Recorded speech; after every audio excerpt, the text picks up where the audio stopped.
balita ngayong araw ng linggo. Hala! Diyos ko! Rescue na lang dapat! Ano na lang? Menor de edad na lalaki sa Puerto Princesa nasagip ng matrap sa loob ng isang culvert habang naliligo kasama ang mga kaibigan. Kasunod na nakaambang big-time oil price hike sa Martes, ilang motorista humahabol sa pagpapakarga. Pero isang gasolinahan, wala ng diesel. Yate, nilamon na apoy sa gitna ng dagat sa Romblon. 4 na tripulante sinagip ng mga mangingisda. Senador Ping Lacson sinabing dapat umunong makulong si Senador Alan Peter Cayetano kaugnay sa mga umano'y ghost project sa Taguig. Cayetano, itinanggi ang paratang at bumuelta kay Lacson. Senator Panglito Lacson, nakatingin ka sa Taguig, bakit? Ilang bahay sa Calamba, Laguna na damay sa pagguho ng lupa. Tinangay pa ng rumaragasang baha. Lady cast members ng top-rating GMA primetime drama action series na Master Cutter. Bida sa digital cover ng isang fashion and lifestyle magazine. At cast ng Born to Shine, nakisaya at nangharana ng fans sa kanilang fan meet at album launch.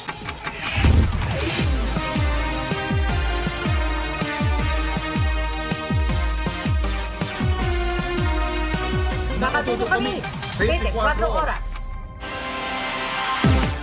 Hulikam ang isang jeepney na pagyawang-gewang sa JP Rizal Street sa Rodriguez, Rizal noong madaling araw ng July 12. Ayon sa operator ng jeep, nang makita nila ang video nito, sinita nilang 37 anyos sa driver pero nang hanapan ng lisensya, ang binigay niya ay ang nakuhang ticket mula sa San Mateo. Dumulog sa Municipal Transportation Management and Development Office ang operator. Hiniling nito matanggalan ng lisensya ang driver dahil sa delikadong pagbiyahe at natamong sira ng jeep. Ayon naman sa LTO Montalban, tiniketa na nila ang driver at pinagpapaliwanag. Pero sabi ng operator, hindi na nagpapakita ang tsuper. Magandang hapon po. Nasagip mula sa pagkalunod ang isang bata matapos matrap sa lagusan ng tubig sa Puerto Princesa City sa Palawan. Ang biktima nakuha sa lagusan dahil sa pagtutulungan ng mga residente. Ang makapigil hiningang pagsagip, tinutukan ni Dano Tingkungko. Hala! Diyos ko! Nagbara ka doon! Nataranta ang mga residente ng Barangay San Manuel sa Puerto Princesa City, Palawan kahapon ng hapon.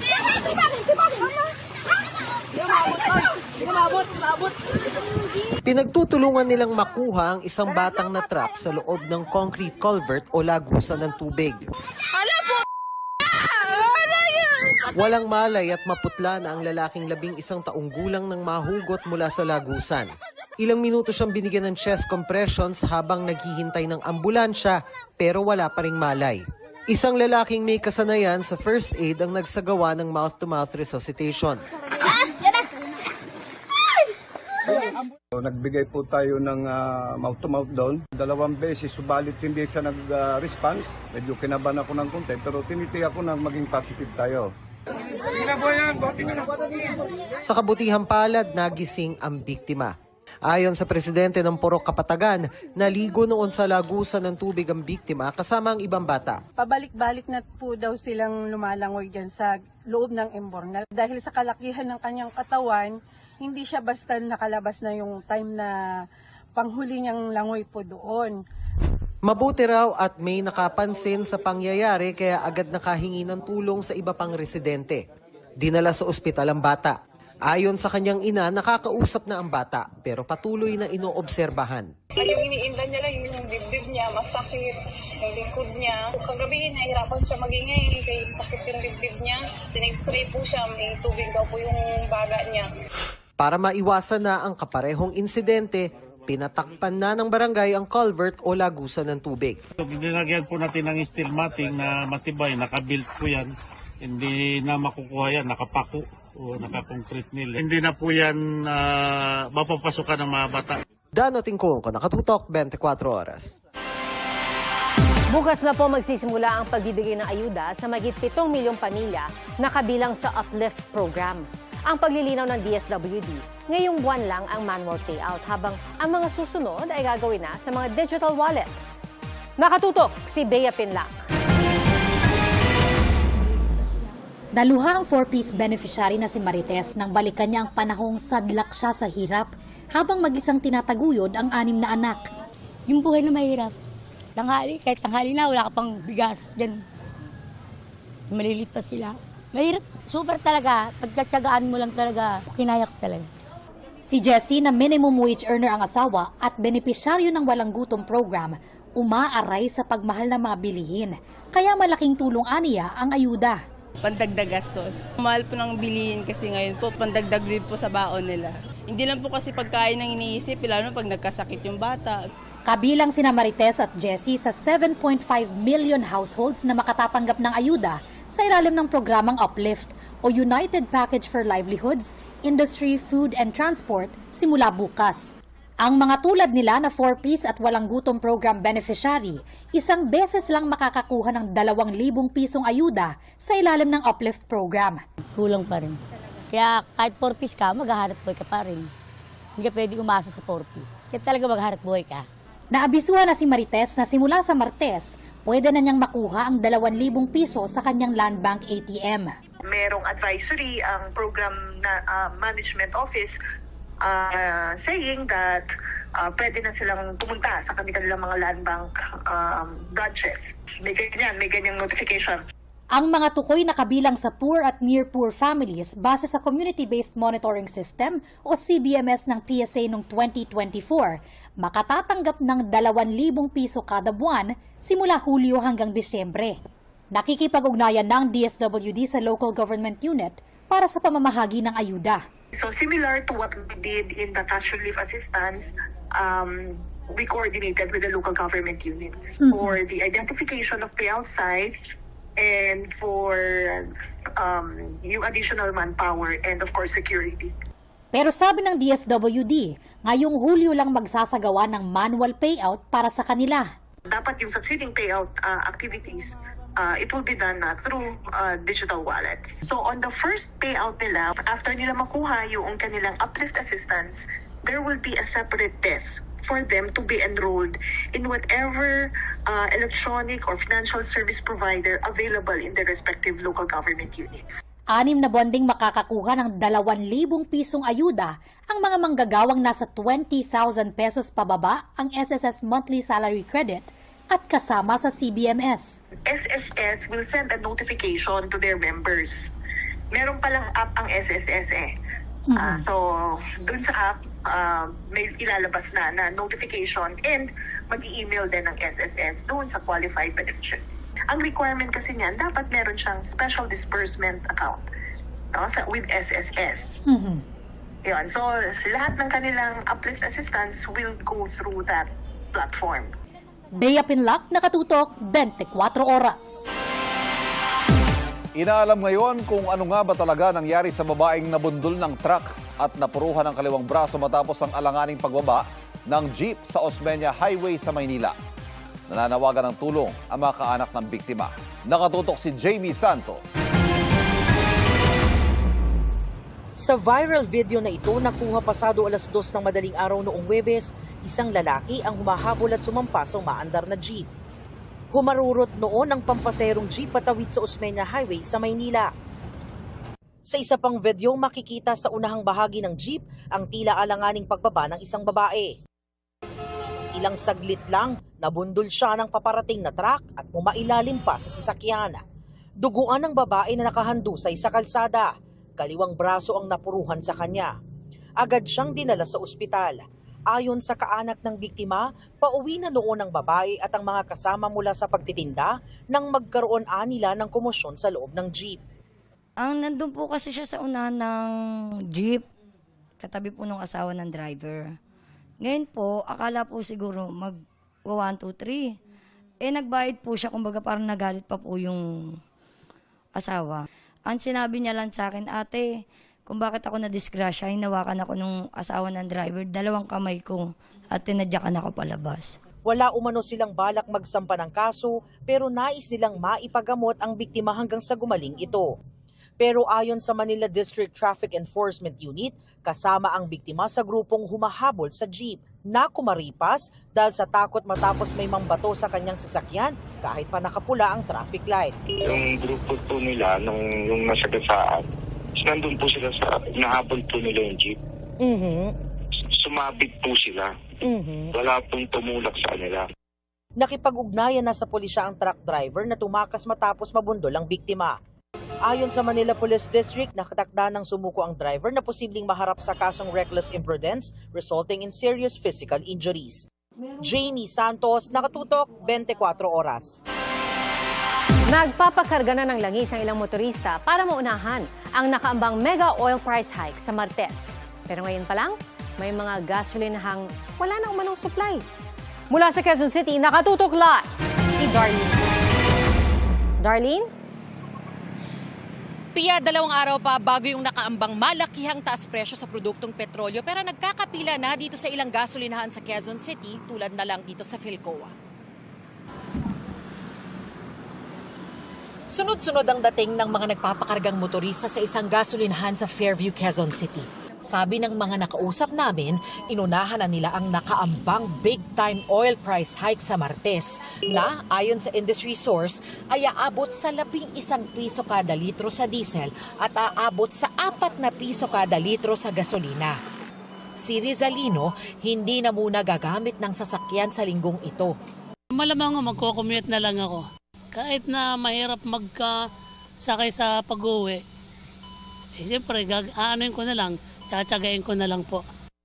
Titigil na muna sa pamamasada ang jeepney driver na si Jimmy. Sabi niya, magiging 200 piso na lang kasi ang kikitain niya kada araw kapag nagmahal ang petrolyo. Hindi napapasada. Maghanap ng ibang trabaho. Titigil ka na muna, sir? Oo, titigil muna. Pag babalik nila ulit, sana lang ulit bibiyahe. Ang TNVS rider na si Menandro, pipilitin pa rin maghanap buhay pero hahabaan ng oras ng pasada. Babal na po ko sa gasolina kasi sobrang mahal na po. Bali yung kinikita, sa gasolina na napupunta. Pero ang gasolinahang ito sa North Fairview, wala na raw supply ng diesel ng puntahan namin kanina. Siguro mahal po siguro yung presyo pa po. Bigay po ng supplier siguro. Kaya po hindi pa po nakapagkuha yung may-ari po. Nagkakasana ng tigil pasada ang transport group na Manibela para iprotesta ang muling pagsirit ng presyo ng petrolyo. Wala pong basihan itong oil price hike na ito sa ngayon dahil yung binebenta po nila ay stock pa nila. Naniniwala tayo na stock pa po nila yan. Grabe naman, 10 piso. Pagmamalabis na ito. Ang transport group na Altodap nananawagang aprubahan na ng pamahalaan ng 4 na taon na nilang hinihingi na pisong dagdag sa pamasahe. Inirerekomenda na yan ng LTFRB sa DOTR. Isinulong yan noong unang maramdaman ng krisis sa langis itong Marso dahil sa gera sa Middle East. Pero sinuspindi ni Pangulong Bongbong Marcos bilang konsiderasyon sa mga commuter. Nagkaroon naman po ng increase yung mga ating mga sa labor.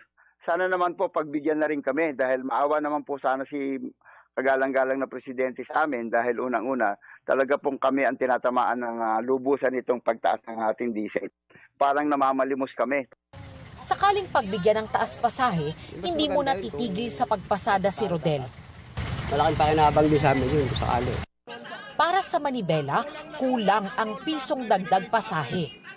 Kasi nga, hindi pa kami nakaka-recover doon sa mula March hanggang ngayon na losses po namin. Kaya sana mapakinggan. Ang ilang commuter umaaray. Siyempre po dagdag gastusin po sa mga commuter, lalo na yung mga minimum wager po. Mahirap. Bakit? Kasi mahirap ang buhay ngayon eh. Tapos magdadagdag pa sila ng pamasahe. Sobrang hirap ng buhay ngayon. Sinusubukan pa ng GMA News na hingin ang reaksyon ng DOTR, LTFRB at Malacanang ukol dito. Pero nauna nang sinabi ng LTFRB na tuloy pa rin na tinitignan nilang mapalawak pa ang fuel subsidy na binibigay sa mga tsoper. Patuloy pa rin namin kinukunan ng pahayag ang Department of Energy. Pia, Kaya sa mga susunod na araw daw isasapinal at i-anunsyo ng Transport Group na Manibela yung kanilang ikinakasang tigil pasada. Yan ang latest mula rito sa Quezon City. Balik sa'yo, Pia. Maraming salamat, Darlene Kai. Susunod, yate sa Romblon, nasunog. Mga sakay nito, sinagip. Trust rating ni Pangulong Marcos bumaba ayon sa SWS survey. At empowered lady cast members ng Kapuso series na Master Cutter, palaban din sa digital cover na isang fashion and lifestyle magazine. Tutok lang dito sa 24 Oras Weekend.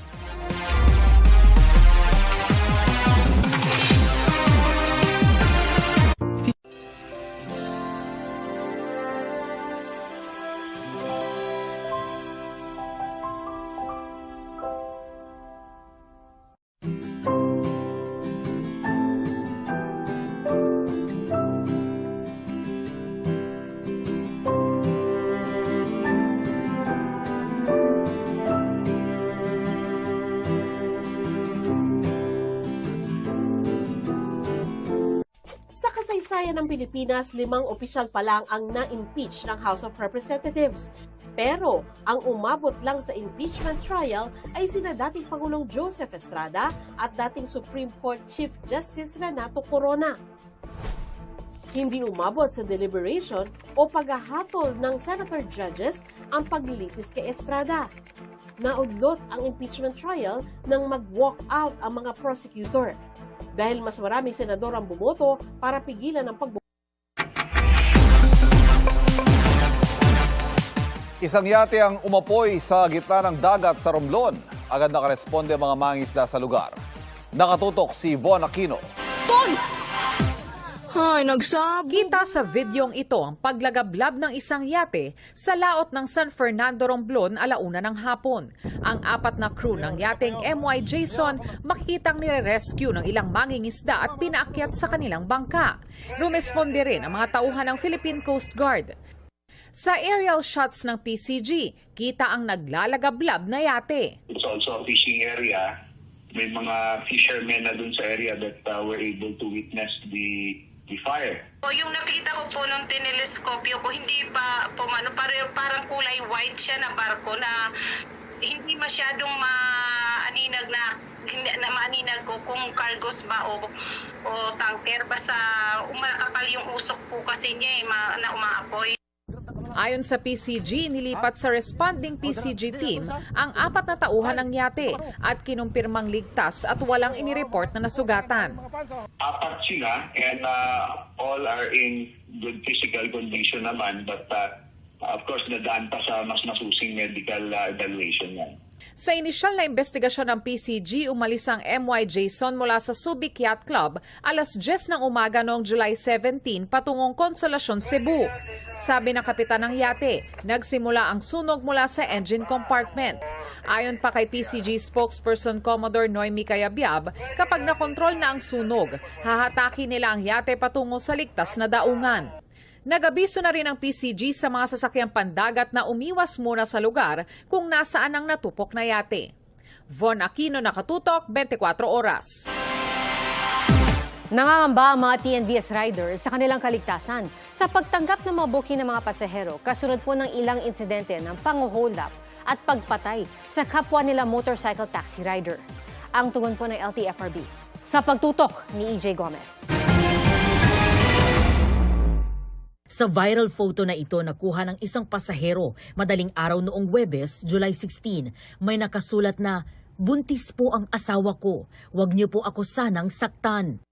Sabi ng uploader, hindi kailangang maglagay ng mensahe gaya nito ang sinuman para lang makauwi ng ligtas at lalong hindi rin anya dapat natatakot ang sinuman na umalis para lang magtrabaho at mag-isip kung makababalik ba sila ng buhay sa kanilang pamilya.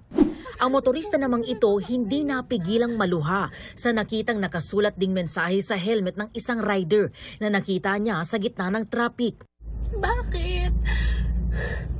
Bakit kailangan na maglagay ng note para lang makauwi sa family nila ng safe? Umani ang post ng milyong-milyong views sa social media. Ang video na panood din ng motorcycle taxi rider na si Fernando na 7 taon lang namamasada. Didiskarte na lang para iwas hold up. Babawasan po yung biyahe sa gabi. Mostly sa araw na lang para iwas sa hold up. May taste din yung mga hold up. Namimili ng magagandang motor. Yung sa akin medyo mag-aalanganin dito kasi manual. Katulad ni Fernando ang ilang rider na nakikiusap ngayon sa mga tao, pasahero man o hindi, na wag sana silang gawa ng masama dahil naghahanap buhay lang naman sila. Dapat po may booking po sana ako papuntang Caloocan po, nasa 500 plus po sana yun. Mula BGC pa, hindi ko na po kinuha kasi baka pagdating ko, medyo may tumambang na rin po sa akin doon. Kawawa naman po pamilya ko. Itong ang cellphone ko, hindi ko na nga pinapalitan kasi puro basag na to. Para pag na-hold up naman po ako, hindi na ako manghihinayang. Ibibigay ko na lang sa kanila lato para wag lang ako patayin. Marami na kaming iniilagan na mga lugar ngayon kung saan po yung mga talagang delikado na lugar, hindi na po namin pinipick up yung kahit na bawal po sa amin mag-cancel. Doon na lang po kami sa medyo mga safe na lugar na lang po. Sana yung mga magiging pasahero namin, sana naman po isaalang-alang nila rin yung buhay namin. Kasi naghahanap buhay lang po kami ng patas eh. Sabi ni LTFRB Chairman Vigor Mendoza, ipapatawag nila ang mga motorcycle taxi riders at iba pang stakeholders para sa isang public consultation sa susunod na linggo para pag-usapan ang pwedeng gawing hakbang para maprotektahan naman ang mga riders sa kanilang pamamasada. One of the suggestions, know your passenger, no? Yung kailangan mag-i-register muna yung pangalan ng pasahero bago sila makapag-book sa app. So yun po yung pinag-aaralan namin. Siyempre, yung data privacy, papantayin natin na hindi naman kumalat yung pangalan at saka specific details tungkol sa pasahero. EJ Gomez, Nakatutok, 24 Oras. Kaugnay po sa mga robbery slay incident ng mga TNVS riders sa Caloocan at Cavite, nakikipag-ugnayan ang PNP sa Land Transportation Franchising and Regulatory Board o LTFRB at sa mga ride-hailing company para palakasin din ang seguridad ng mga rider bukod pa sa mga pasahero. We will be actively participating sa discussions po together with all relevant companies and agencies. Ang hinahabol po ng inyong Philippine National Police ay preventive measures at proactive measures. Sana naman po makita rin natin yung ang pagpapakalat natin ng kapulisan at yung walang humpay na follow-up ay naglilid naman po sa pag-solve ng mga krimen na ito.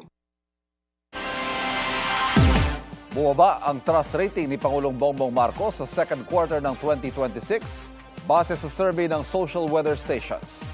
Sa survey na isinagawa noong June 20 hanggang 29, 2026, bumaba sa 34% ng mga Pilipino nagsabing meron silang much trust sa Pangulo, mula yan sa 35% noong Marso. 45% naman ang nagsabing meron silang little trust sa Pangulo, habang 19% ang undecided.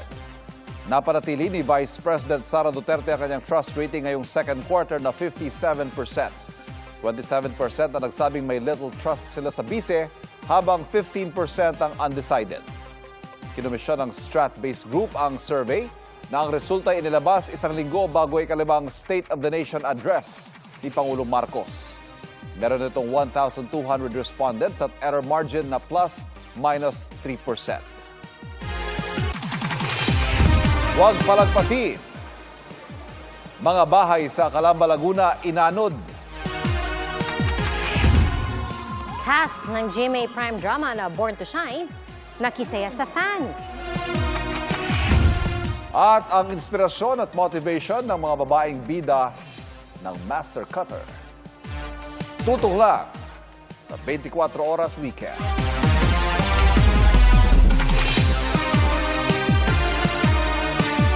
Nutrition and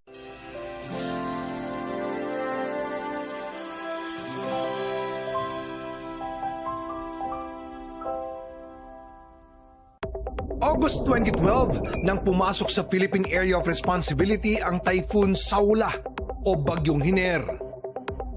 Hindi ito tumama sa kalupaan, pero matindi ang naging epekto nito dahil sa habagat. Umabot sa 109 ang nasawi at 3 billion pesos ang halaga ng mga ari-ariang napinsala. Dahil sa pag-ulang umabot sa 1,007.5 mm sa loob lang ng 3 araw. Matapos ang isang taon, pumasok naman sa par ang bagyong Maring. Gaya ng bagyong Hiner, hindi rin ito naglandfall. Pero dahil nagdulot ng kaliwat-kanang baha at landslides ang habagat, 21 ang naitalang nasawi at umabot sa 2.5 million ang populasyong naapektuhan. Ang ulang bumagsak, 1,120.2 millimeters sa loob ng 5 araw. Ang dalang ulan ng bagyong Hiner at ng bagyong Maring, halos doble ng ulang ibinagsak ng bagyong Ondoy at habagat sa loob ng 4 na araw noong 2009. Para mas maintindihan ito, isipin mo ang 1 millimeter ng ulan ay katumbas ng 1 litro ng tubig kada square meter.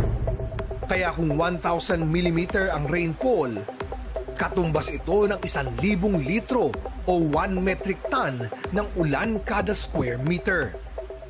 Ang naranasan ng ating bansa noong taong 2012 at 2013 ay habagat na pinalakas ng bagyo o yung tinatawag na enhanced habagat. Ano nga ba ang enhanced habagat at ano ang peligrong dulot nito? Ang Southwest Monsoon o kilala sa Pilipinas bilang habagat ay hangin mula sa Indian Ocean at South China Sea. Mainit ito at moist o mamasa-masa, kaya nagdadala ng mabibigat na pag-ulan, thunderstorms at malalakas na hangin, partikular na sa kanlurang bahagi ng ating bansa. Kapag sinabayan ito ng bagyo, lumalakas ang habagat at nagdudulot ng mas malalakas at pangmatagalang mga pag-ulan. Ang pag-ikot kasi ng mga bagyo ay nagsisilbing parang vacuum na humihila sa habagat habang kumikilos. Nagdulot ng mga pagguho ng lupa o landslide ang malakas na pag-ulan kanina hapon sa Calamba, Laguna. May mga bahay na inano din kasama ang mga residente nito. Sa ngayon, hindi pa tiyak kung ilan ang mga residenteng inanod. Patuloy pa rin ang pag-responde at verification ng mga otoridad sa insidente. Wala pong low-pressure area sa Philippine Area of Responsibility, pero 2 weather systems ang nagpapaulan ngayon sa malaking bahagi ng bansa. Ayon sa Pag-asa, Southwest Monsoon o habagat ang nagdadala ng maulap na panahon na may kalat-kalat na pag-ulan at thunderstorms ngayong araw sa Ilocos Region, Zambales at Bataan. Gayun din po sa Cordillera Administrative Region, Mimaropa, Western Visayas, Negros Island Region, Zamboanga Peninsula, BARM, Lanao del Norte, ilang bahagi ng Calabarzon, Batanes, Babuyan Islands at Metro Manila. Localized thunderstorms naman ang nararanasan sa natitirang bahagi ng bansa. Sa rainfall forecast ng Metro Weather, posible ang light to moderate rains bukas na umaga sa coastal areas ng Zambales, Benguet at Ilocos Norte. Light to heavy rains naman ang posibleng maranasan sa Visayas habang may tsansa ng light to intense rains sa Mindanao buong maghapon. Posible ring ulanin ang Metro Manila. Tumaas na ang presyo ng ilang gulay sa ilang pamilihan bunsod ng epekto ng tag-ulan. Sa Marikina Public Market, mas mahal na ang ilang gulay kaysa sa bantay presyo ng Department of Agriculture o DA sa ilang pamilihan sa Metro Manila kahapon. Ang Pechay Baguio halimbawa hanggang mahigit 30 piso ang taas presyo kumpara kahapon. Abot naman sa halos doble ay tinaas ang green bell pepper na nasa 300 hanggang 400 pesos ngayon. Nasa 250 hanggang 300 pesos naman ang red bell pepper. Ang iba pang gulay katulad ng talong, ampalaya, pulang sibuyas at carrots ay tumaas din ng 7 piso hanggang 13 piso ang presyo. Pangamba ng mga nagtitinda ng gulay, baka lalo pang tumumal ang kanilang benta dahil sa inaasahang pagtaas ang presyo ng langis. Sinusubukan pa ng GMA News na kunin ang panig ng DA. Itinanggi ng Chinese Foreign Ministry na gobyerno nila ang gumawa ng AI-generated video kung saan tila ikinumpara sa unggoy ang mga Pilipino. Bunsod pa ito ng video na ipinost ng state newspaper na China Daily kung saan nakasuot ng barong at salakot ang isang unggoy. Hindi na nagbigay ng iba pang komento tungkol dito si Chinese Foreign Ministry spokesperson Lin Jian. Pero iginit niya ang matagal na anyang paniniwala ng China na iligal at walang visa ang 2016 arbitral victory ng Pilipinas. Hindi naman naniniwala si Defense Secretary Gilberto Teodoro na hindi ang Chinese government ang nasa likod ng AI-generated video. it's a state-sponsored video. So, mahirap paniwalaan yun. No? State-sponsored, China Daily yun eh. At walang lumalabas sa China na walang pahintulot ang gobyerno nila. Sa amin naman, sa Defense Department, hindi basta namin paniniwalaan. Kinundi na naman ni Senadora Risa Ontiveros ang anyay racist propaganda ng China. Nanawagan din siya sa Malacanang na ipatawag ang Chinese ambassador para maipaabot ang ating galit sa anyay delikadong propaganda ng China.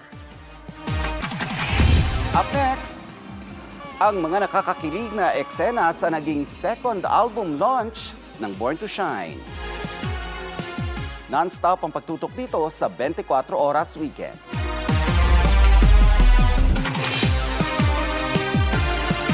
Anong brand ng gatas?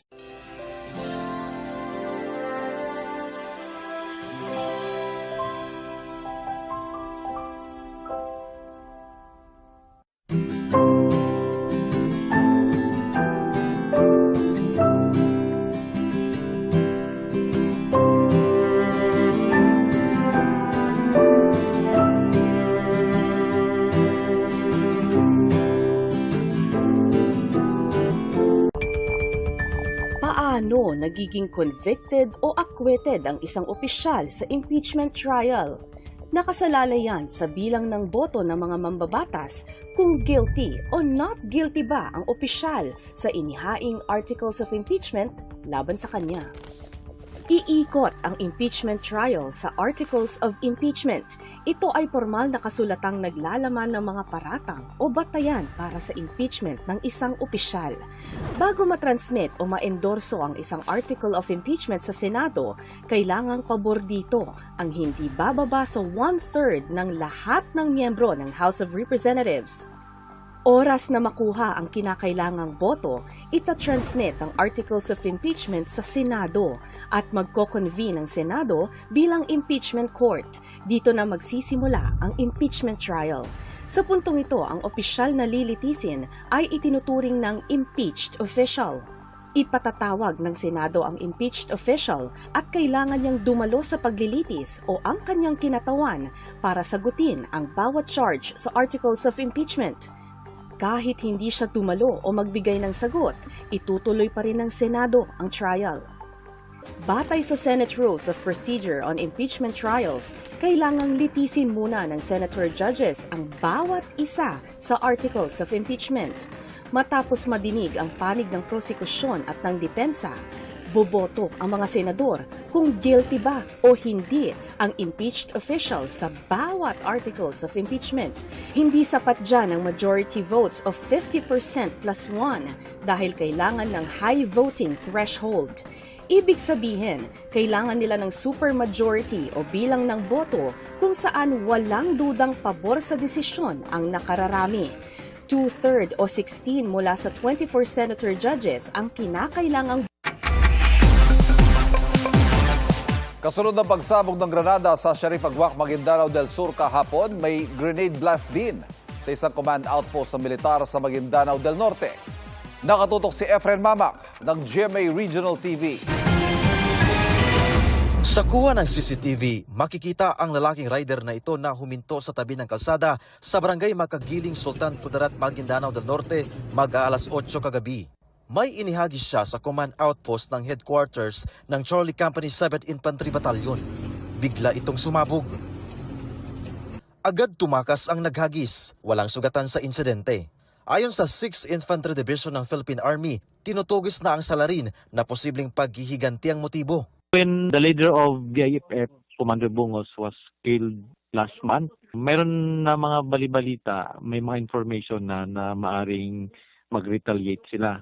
So, isa yan sa mga angle na tinitingnan. Pero other than that, ongoing naman yung investigation. Baka may iba pang mga motive. Bago ang pagsabog kagabi, hinagisan din ng granada ng riding in tandem suspects ang sasakyan ng militar sa Sharif Agwak, Maguindanao del Sur, mag 6:30 ng umaga kahapon din.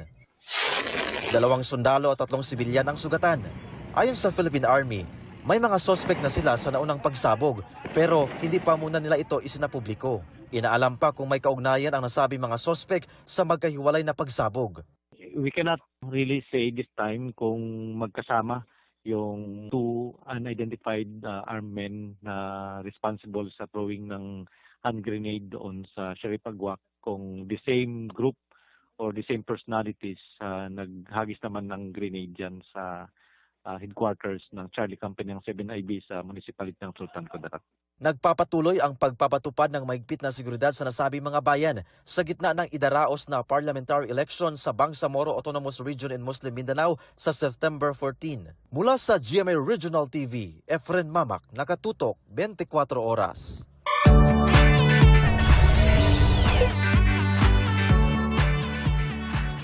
Hindi mauubusan ng magagandang beach ang probinsya ng Cebu at hindi raw pahuhuli at nangangamote sa ganda ang Camotes Island. Pasyal po tayo dyan sa pagtutok ni Darlene Cay. Pagdating sa magagandang beaches, Cebu ang probinsya ng Cebu. From north to south, hitik sa bukod daming mga dalampasigan ng lalawigan. Isama mo na riyan ang Camotes Islands. Hindi raw nangangamote sa ganda ng mga tanawin at dami ng mga aktibidad sa kapulong ito ng Cebu malapit sa Leyte. Binubuo ito ng 4 na pulong, Kasihan, Poro, Ponson at Tulang. Dito nagbakasyon ng content creator na si Romel Naing. Mula sa jump-off na isla ng Pasihan, 10 minuto ang tagal ng boat ride at mararating ang maliit na paraiso ng Tulang Diot Island. Bubungad na agad sa mga bisita ang gapulbos na puting buhangin at katubigang napakalinaw na angkop sa mga mahilig sa swimming at snorkeling. Pagbalik ni Romel sa Pasihan, sa ilalim ng lupa naman ang sunod niyang destinasyon, ang Lizzie's Cavern. Makikita sa loob ng kuweba ang mga limestone formation at malinaw na underground pool. Mula sa Yungib, punta naman sa Buho Rock Resort na dinarayo para sa cliff jumping. At sa pagtatapos ng araw, mag-unwind sa Bacau Beach. Tahimik dito at hindi matao. Perfect spot para mag-sunset watching at masulit ang pasyal sa tag-init. O, saan tayo sa susunod na pasyal o food trip? I-share niyo sa 24 Oras Weekend page ang inyong travel at food adventures. Darlene Cay, nakatutok 24 Oras.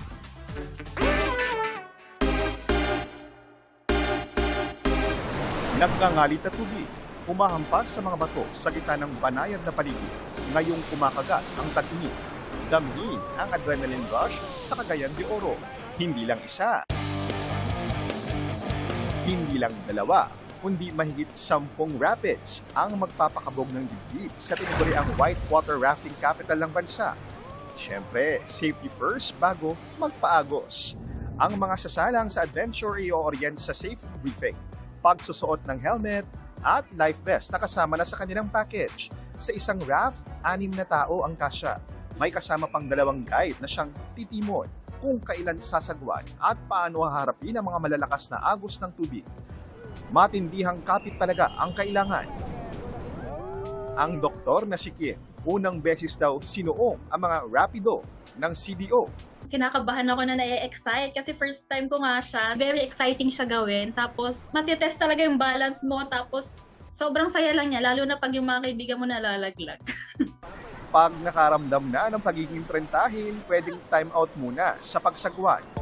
Maaari rin naman mag-swimming sa mga bahaging mahinahon ang tubig para namnamin ang tanawin. Bukod sa thrill, bonus pa ang tanawin ng luntiang kabundukan at malinis na tubig ng Cagayan de Oro River. Water rafting is very recommended ko talaga. Lalo na sa mga hindi pa naka-experience. Well, ako uulitin ko siya if given the chance eh. Sana tayo sa susunod na pasyal o food trip. I-share nyo na yan sa 24 Oras Weekend page ang inyong travel at food adventures. Ako po si JP Soriano, nakatutok 24 oras. Back-to-back sports victories para sa Pilipinas. Tagumpay ang ating rugby team sa pag-defend ng kanilang championship title sa Unions Cup sa Thailand. Tinambakan ng Philippine Volcanoes ang koponan ng Malaysia sa score na 39-18. Bagamat nagtay ang dalawang koponan bago ang halftime na naigang Pilipinas sa second half ng match. Matatandaang ang Philippine Volcanoes din ang nagkampiyon noong nakaraang taon matapos talunin ng pambato ng Thailand sa championship match sa Taiwan. Samantala, nasungkit naman ang Pinoy boxer na si Charlie Suarez ang World Boxing Organization International Super Featherweight title sa California. Napabagsak ni Suarez ang boxer na si Manuel Avila sa loob lang ng isang round. Mahigit 2 minuto lang itinagal ng laban matapos paulanan ng suntok ni Suarez si Avila. Iimbitahan ng magkapatid na sina Senador Alan Peter Cayetano at Lino Cayetano sa pagdinig ng Senate Blue Ribbon Committee kaugnay sa flood control scandal. Kaugnay po yan sa umano'y bilyon-bilyong pisong flood control project sa Taguig na gustong paimbestigahan mismo ni Lino Cayetano. Nakatutok si Jonathan Andal. Sa muling paggulong ng investigasyon ng Senate Blue Ribbon Committee sa flood control scandal, sinabi ni Committee Chair Erwin Tulfo, iimbitahan nila si Lino Cayetano, General Manager ng PTV4 at kapatid ni Senador Alan Peter Cayetano. Pinapaimbestigahan ng younger brother niya yung flood control sa kanilang bayan sa Taguig noong 2022 hanggang 2025 na umaabot sa 6 billion. O siguro dapat mag-ready siya doon dahil kapatid niya mismo ang humihingi ng investigasyon. Dahil may nakita yata yung kanyang kapatid. Itinanggi ni Senador Cayetano na may ghost project sa Taguig. Wala pong ghost project sa Taguig. At kung may mapapakita po kayo, mananagot. Pero nung sinundan po namin yung JA at sinundan po namin ang mga pondo ng gobyerno, nandun po yung mga project. Kaya suggestion ko, on the record yan sa DPWH kay Secretary Vince Dizon, utusan lahat ng district engineer at kung pwede pati LGU, kunan ng picture. Last year pa to. Kinwestiyon din ni Cayetano ang yaman sa salin ni Tulfo. Tugon ni Tulfo, wala siyang itinatago at wala ring problema kung imbestigahan siya ng AMLAC o Anti-Money Laundering Council. May real estate ako, meron ako consultancy, tapos meron akong mga business. Siya, saan kaya nakuha niya ng galing? Huwag niya sabihin private practice. Bago ka magtingin sa dumi ng mukha ng iba, tingnan mo muna yung sarili mo. Kinwestiyon din ni Cayetano ang anyay pagdoble ng yaman ni Senator Ping Lacson sa pagitan ng 2022 at 2025. Panahong wala ito sa gobyerno. Kay Senator Lacson, di ba? Ano yung actual? I didn't really pay that much attention pero parang dumoble yung kanyang salin tapos sinabi niya sa negosyo. Kinwestiyon din niya ang campaign funds noon ni Lacson. Kilala ko rin naman yung mga nagbibigay sa'yo pag eleksyon eh. Di mo naman dineclare, di ba? O, so plunder din ba yon? Sa isang post sa X, sinabi ni Lacson, sumobra na si Cayetano nang atakihin nito ang pinakaiingatan niyang integridad. Anya, hindi dumoble kundi lumaki ng 4 na beses ang net worth niya. Sa 3 taong wala siya sa gobyerno dahil sa kanyang mga lehitimong negosyo na makikita sa kanyang ITR. Di raw tulad ni Cayetano na may budget insertion na 6.79 billion pesos sa 2025 General Appropriations Act. May 2 proyekto umano na nagkakahalaga ng 75 million pesos ang hindi na ipatupad. Dagdag niya, tumanggap din si Cayetano ng 25% kickback sa mga slope protection at iba pang infrastructure projects. Buwelta ni Lacson, nagbibilang na siya ng mga informante at testigong anyay handang magbigay ng ebidensya para may kalagyan si Cayetano sa New Quezon City Jail sa Payatas, kung saan nakakulong ngayon ang mga isinasangkot sa flood control scandal. Senator Panglito Lacson, nakatingin ka sa Taguig. Bakit? Boto kasi sa impeachment laban kay Vice President Sara ang talagang pinagkakaabalan mo. Jonathan Andal, Nakatutok, 24 Oras. Sinusubukan pa po namin kunan na payag si Senator Cayetano kaugnay sa anyay 6.79 billion pesos na insertion umano ni Cayetano sa 2025 national budget.